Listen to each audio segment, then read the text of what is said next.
Hello beautiful beings, and welcome back to the channel. I'm so glad you're here. I have a gift for you in the description below. If you watch this video within 7 days of it being posted, there will be a free guided meditation linked in the description below for you, and there's a coupon code down there. If 7 days has passed, that meditation will be for sale on my website, and if you want to go grab something free, go find one of my newer videos because there will be a link there, and you should be able to grab a free meditation off that one. Anyway, I want to talk to you about this concept of trust and how self-trust is the cornerstone of our trust with the universe and our trust with life. When my clients come to me and they are trying to control everything in their lives and they don't trust the universe to handle things, so they've got to manage or micromanage, or they're not willing to take steps or leaps into where their heart is guiding them, there's this idea inside the brain that says, I don't trust the world out there, I don't trust people. But the truth is, if we struggle with trusting the universe, if we struggle with surrendering, it's because we struggle in trusting our own selves. Trust can never be built on, I trust that things will go my way. I trust that people will do what I think that they should do. I trust that everything will go the way that I think it should. I trust that everyone will show up in the way they should for me. As fun as that might seem, that's not trust. That is the delusion that you need to have control in order to be okay, and that you know best above spirit. And it also comes with this sort of idea that you're setting up these scenarios in the world where you're going to stay in your comfort zone, right? Well, I trust if this person doesn't trigger me, I can stay in my comfort zone. I don't have to face this part of me. I don't have to face my anger. I don't have to express my boundaries. I trust that people are going to act this way because then I'll feel safe to be around them. They're going to speak my language. They're going to know what's going on. These are all just ways to set up the world so you don't have to drum up a more powerful part of yourself. And the work is to learn how to trust yourself, to learn how to, in essence, respond to life and the world. Keynote here, in a way that feels good for you. And that is what creates a sovereign, trusting, free-flowing, happy person, is to create a world of safety in here, irregardless of what people or the news or the whole wide world is doing. Because for the most part, you're not going to be dealing with the whole wide world. You're going to be dealing with you. You're the person you're going to be spending the rest of your life with. It's you. It's you. And you're going to bump into the world. And when you bump into the world, if you respond to that bump with love and comfort and encouragement towards yourself, all of a sudden, the world feels like a safe place to play in again.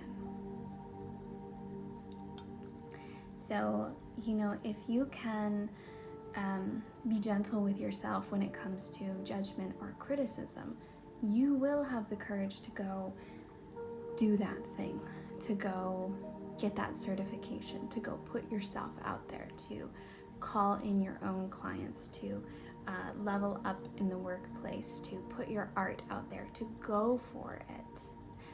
But if you have a strong inner critic, if you have an aspect of yourself that responds poorly when you don't get it perfect, or people don't respond to you just the way you want, you are going to be paralyzed and not make those moves. We're not afraid of the world. We're afraid of our own response to what the world is going to do or to what the world has to say. If you can hold yourself in times of judgment and criticism, you are not going to fear judgment and criticism. Maybe you'll fear it 5%. It's going to be there. We're always going to feel things. We're always going to care. I'm sorry, spiritual community, we're always going to care about what other people think, but we can't live in it. And if we don't live in what other people think, then we have the freedom to be who we really, truly are. And the way to not live in what other people think is to think for ourselves and respond to ourselves in a way of love. So let's say you publish a book and you got a bunch of criticism out there. If you make that mean, oh, I'm no good, I'm a bad writer, I should never do this, I should just go back to being a cashier, that's what you're really afraid of. Because you could also flip it and say, well, I tried, I put it out there, I can take the criticism I value. If there's anyone that criticized me who I really respect and want to be more like, I can take that and I can use that criticism is going to become rocket fuel for me to greet my inner genius. Because sometimes it takes time to greet our inner genius. It takes fortitude and breaking through again and again. If you meet rejection and judgment with that, oh my God, you're going to be just fine. That moment of devastation of, oh no, is going to turn into, well, all right, there's a way forward. I got me. Let's do this. I want this. I still want this. I believe in me. It's like having an encouraging parent or partner by your side. You know how if you've ever had someone in your life that just really encouraged you, how they make every part of life easier? If you've ever had a partner that's like, well, if I stumble and fall, they got me. We can do that for ourselves. And if we do that for ourselves, we'll actually attract it in more from other people. You know, we could say, okay, I'm going to visualize everyone treats me well. But really what we need to do is treat ourselves truly well and with love. And then we magnetize that sort of energy. Other people are drawn. People that are the frequency of that come into our field and they water us more. But we have to start by watering ourselves. And it's going to be easier for those who have been watered in their childhood to pick up on this and adopt it. And it's going to be harder for those who had challenging childhoods where they were either smothered or neglected or didn't have encouragement or were heavily criticized. You literally have to reparent yourself here instead of parenting yourself like your parents did. You know, you grow up with these voices in your head from the home, these catchphrases, you know, like, oh, you can't do that unless you have talent. Some people have talent, some people don't. You just, luck of the draw. I heard things like that growing up, and I had to deprogram myself and kind of look to the people who have mastered things, and their advice was never that. Their advice was the difference between a successful person and a person who's not is that they continue going no matter what. They continue tumbling and picking themselves back up. So to trust the world, we have to know that we've got our own back, basically. We have to be able to trust ourselves, and building that sense of self-trust is magnificent. And it comes with learning to respond to life in a new way.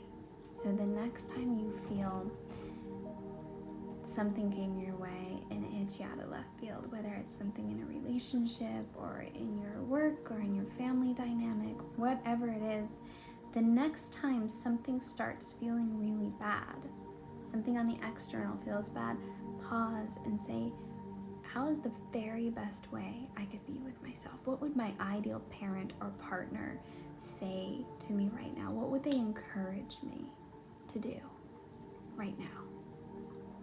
And act from there instead of acting from the old reactive programming, which is, oh, I'm a failure, I suck, I knew it, I knew I didn't have the worth or value, I knew I didn't have the skills for this, I knew I couldn't, I knew this was gonna suck. It's the same in social situations. Just showing up for yourself in love. If someone says or does something or ignores you, not being unkind person to yourself and being like, oh, it's because this, it's because I look like this, it's because I'm like, it's because I'm not enough this or I'm enough that.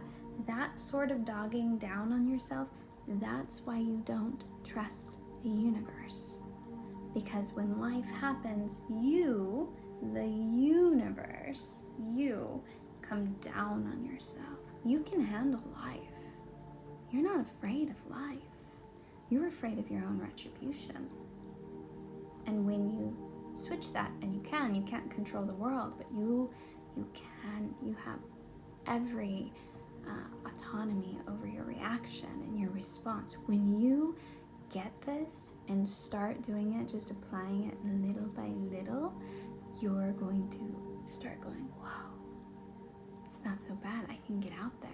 If you're afraid to go to the gym, start talking to yourself kindly at the gym. I'm doing this. I'm doing a great job. I'm so proud of me. I can do this. I can do 15 minutes. I can just start easy. Good job. Way to go. I did 15 minutes. Way to go. If you can show up for yourself in a way that contains that much love, nothing can ever be too big or too much for you. It can only be a second. You could have a moment of disappointment, a moment of fear, a moment of sadness, a moment of worry, but you won't segue that into suffering by getting down on yourself and being this negative, scary universe. And the world is all of a sudden going to seem like a much better place. And then you guys know how it works with energy. You start rolling with that. The more you love you, the more love gets attracted to you, and the more you actually do magnetize a more loving, safe environment. And you are drawn to loving, safe, good, positive, uplifting environments where you can thrive. But it starts in here. Not by saying, oh, the state of the world sucks, I guess I'll just stay right where I'm at.